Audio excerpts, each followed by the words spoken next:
pang-anim na abono mga ka-agri dito sa may sultan natin. Ayan.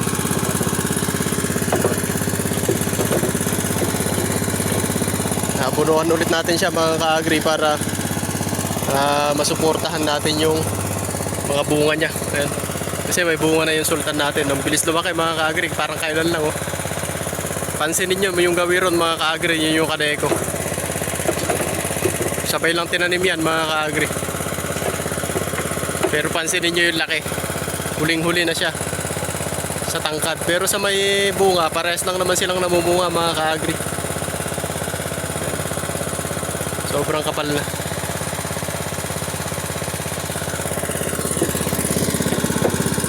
Namumunga na kasi yan mga ka-agri yung sili natin. So ang iaabono natin ngayon, triple 16 na lang. Hindi na natin lalagyan ng urea. Hindi na rin natin lalagyan ng ano tawag dito, yung sulfate. Wala na rin yun. Maglalagay tayo ng urea mga ka-agri pag kinakailangan, pag dumidilaw talaga siya yung sili natin. Pero sa ngayon hindi muna natin siya lalagyan.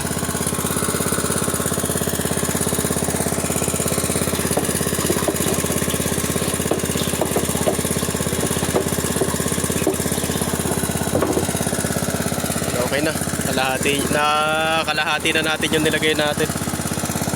Parang naman sa kalahati yun.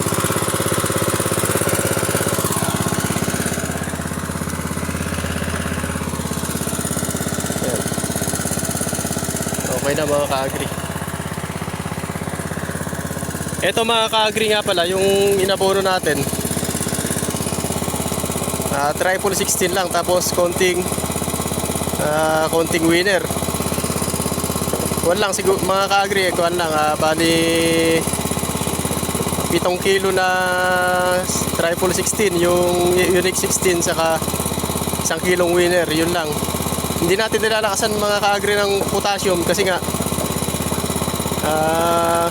kuwan siya, mabilis magsara yung kuwan natin, yung sili natin kapag nilalakasan natin ng potassium. Magsasara ka agad siya. Tapos kaya naman nilagyan din natin, pero kailangan niya pa rin ng kailangan niya pa rin ng potassium kasi nga may bunga na, kasalukuyan siyang nagbubunga para dumami yung bunga niya, para lumaki yung bunga. Saka pampabunga kasi yun mga ka-agri yung potassium, kaya kahit pa paano maglalagay pa rin tayo. Meron naman ng potassium mga ka-agri yung kwan natin. May potassium na yung triple 16 pero kulang yun mga ka-agri. Kulang yun sa ganitong stage, yung ganito kalalaki. Kasi malalaki yung halaman mga ka-agri, malalaki siya. Tapos nagbubunga. Ang mangyayari dyan, yung bunga niya kasi, yun na lang yung pinapalaki niya.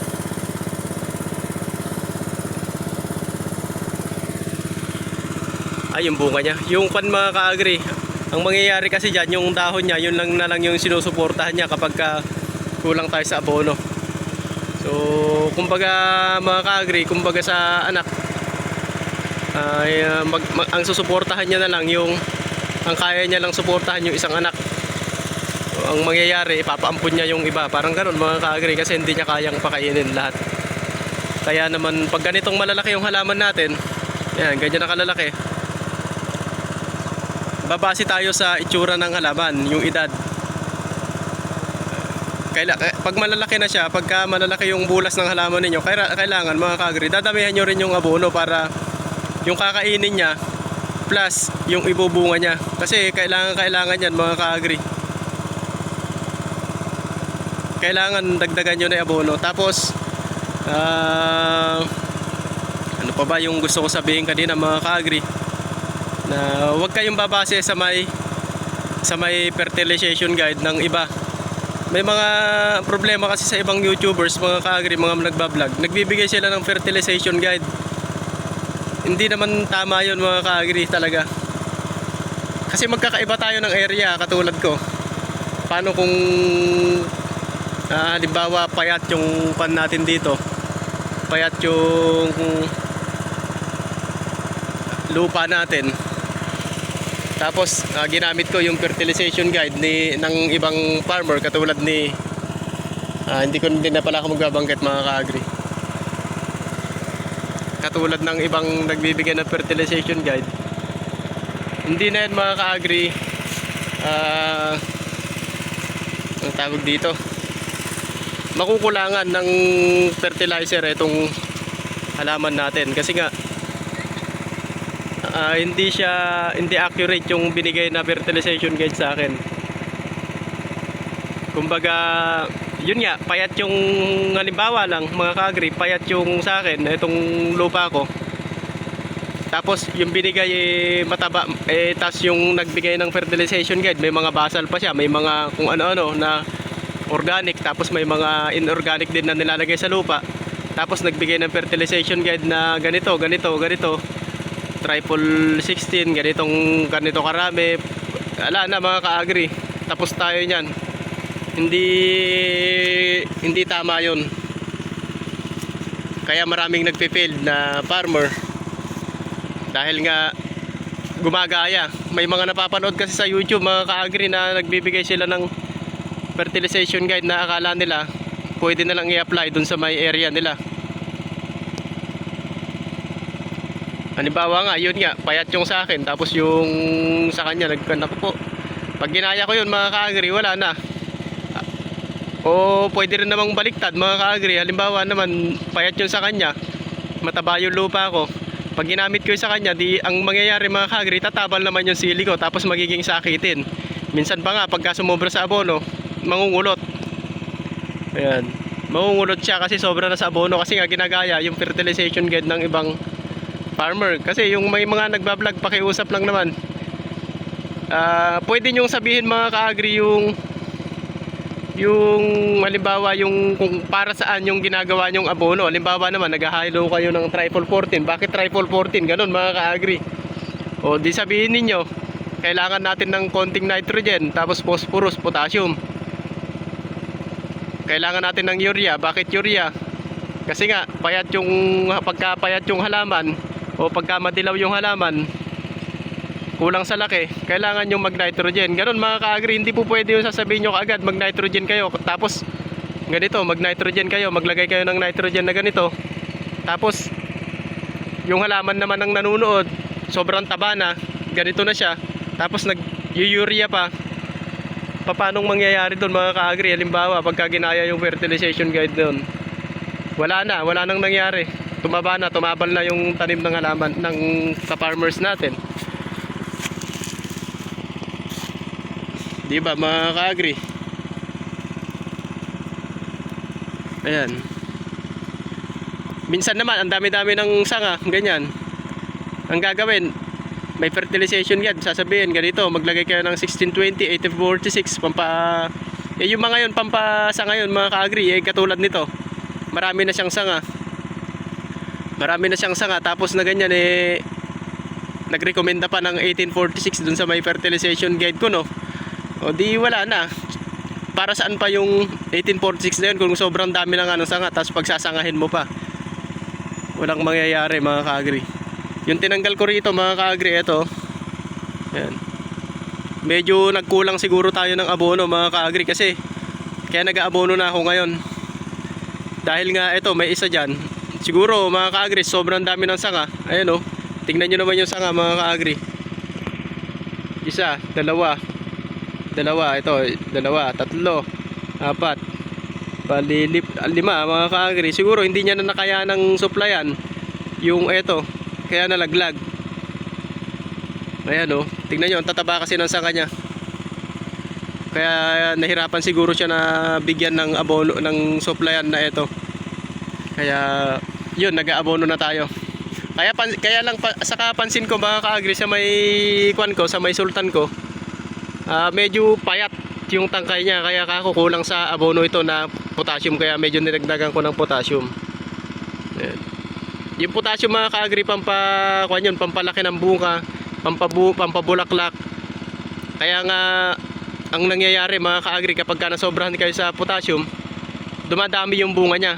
Dumadami nga yung bunga niya, kaya lang binibigay niya na kaagad yung bulaklak na hindi pa dapat sa may edad niya. Kasi Kumbaga namumulaklak siya ng marami, tapos pagkabunga niya na sarado na siya kasi nga wala, kuwan na, binigay niya na yung sanga na dapat dahan-dahan na binibigay niya. May panahon talaga dapat yon. Kumbaga binigay niya na yung bunga niya sa buong season niya. Kasi nga kinargahan niyo ng maraming potassium, kaya sa potassium hinay-hinay lang kayo mga ka-agri. Papatak-patak yung drip natin. Ayan, kita nyo ba mga ka-agri, oh? Kaganda ng pagkakabasa niya mga ka-agri. Kaya nga sabi ng mga may nag-comment mga ka-agri, ang ganda daw ng bulas. Pero ang kagandahan kasi dito mga ka-agri, kaya maganda yung bulas niya, kuwan siya, kontrolado yung moisture niya, yung moisture ng lupa. Tignan nyo, pansinin nyo rito mga ka-agri, medyo tuyo siya. Pero yung loob niyan basa yan mga ka-agri. Kasi eto, pag pumatak dyan yan, eto katulad nito, nakikita nyo naman yung patak. Pag pumatak dyan yan, hindi lang naman dyan nababasa yan mga ka-agri. Meron ding nababasa yan dun sa may gawin niya rito. Papasok na ganun yan. Papasok doon. Kaya naman maluwang yan, maluwang sa ilalim yan. O, yun mga ka-agri. Libutin pa natin. Etong sultan mga ka-agri, lalaki. Ayan o. Halata naman, tignan nyo mga ka-agri, hanggang dito yung kalahati niya, no. Pakita natin. Hanggang dito. Lagi nyo, kaya nga mga ka-agri, kailangan ng monitoring sa may kwan ninyo, sa may taniman ninyo. Kasi nga, kayo yung, kumbaga kayo yung kwan dyan kumbaga kayo yung nanay, ganun. Kayo yung boss, kayo nagbibigay ng pagkain nila, lahat ng kailangan nila, kasi hindi naman nakakagalaw yung halaman na yan. Hindi siya na nakakaalis sa pwesto nila. So tayo ang nagbibigay tayo nag-aalaga sa kanila, tayo yung, kung may nangyari man sa kanila, tayo talaga yung may kasalanan. Ayan mga ka-agri, patay na yung mga whitefly. Ayun o, nasa dahon. Lahat ng puti na yan mga ka-agri sa may dahon, patay, mga whitefly yan. Tapos yung nandito sa may, hindi kasi makita mga ka-agri, ayan o. Ayan o, nakikita nyo may mga puti-puti na yan mga ka-agri pag nalililiman ng kamay ko. Ayan, whitefly yan mga yan. Bagsak na silang lahat o. Patay talaga yung whitefly mga ka-agri. Mabisa siya sa whitefly.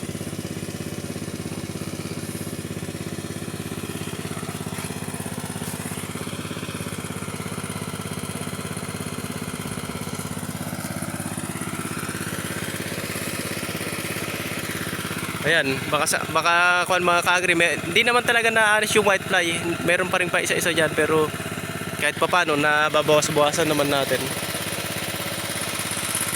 So ayun mga ka-agri,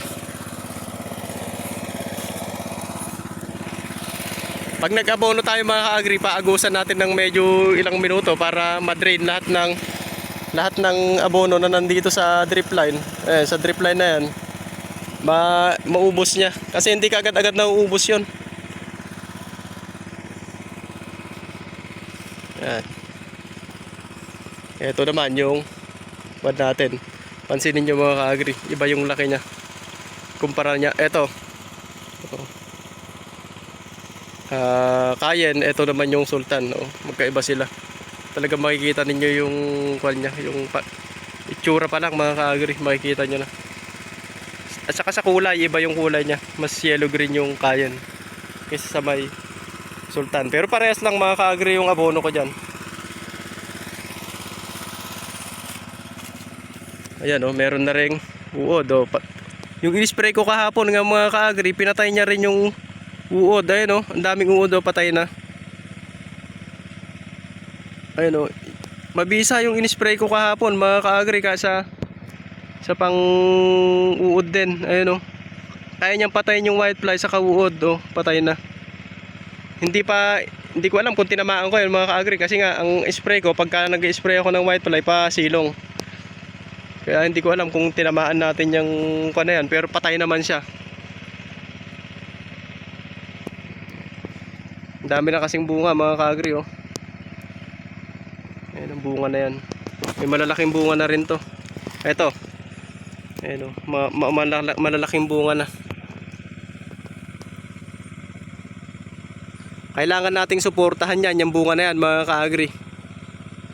Kasi pag hindi natin sinuportahan yan, pwede pa yung malaglag kahit ganyan na yung kalalaki. Oh, ayan o, ang kapal ng bunga.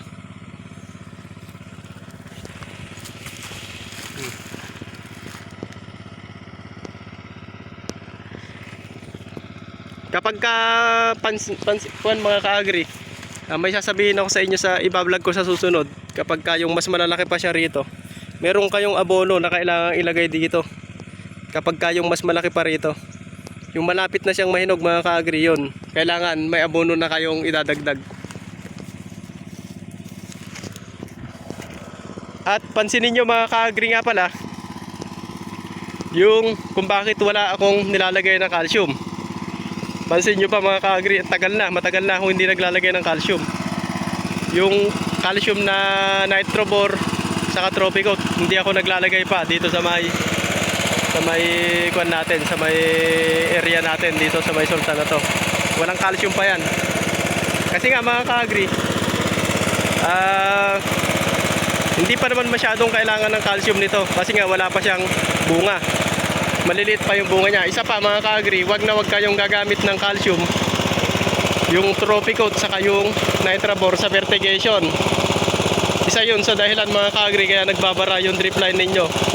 Wag kayong gagamit ng Tropicoat saka calcium, yung calcium nitrate na Tropicoat saka yung Nitrobor na ipapadaan ninyo sa may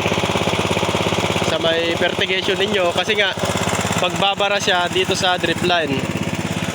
Itong drip line na to, babara yan. May mga butas-butas kasi yan eh. Babara siya dyan. Bakit bumabara mga ka-agri? Kasi yung Tropicoat sa Nitrobor, lalong-lalo na yung Nitrobor mga ka-agri. Yung Tropicoat hindi masyado. Pero yung Nitrobor kasi, masyadong mataas yung, marami yung mantika niya. Pansinin nyo, pagka nilulusaw nyo, yung kulay dilaw na abono. Kasi yung Nitrobor mga ka-agri, madilaw siya. Pag nilusaw nyo siya sa tubig, meron siya ngayong parang mantika.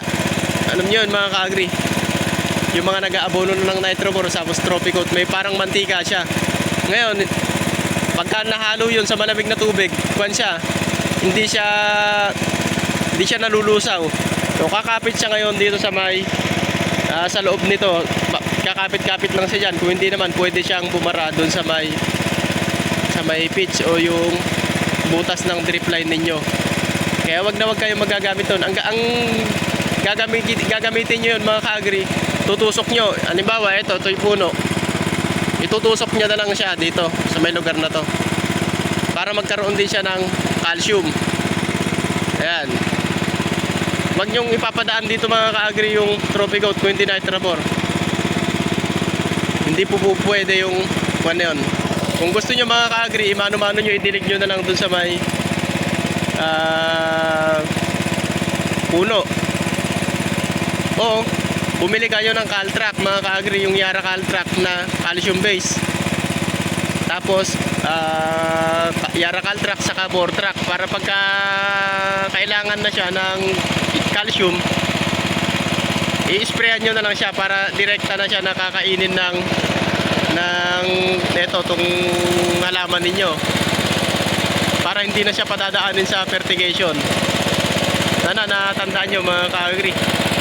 So ayun mga ka-agri, abunuhan naman natin yung kabila ron. Ito muna yung inabunuhan natin kanina. Matagal nang umagos to, kaya ayan oh, basa na siya. Kaya kuhan natin yung kabila naman. So ayun mga ka-agri, maraming salamat.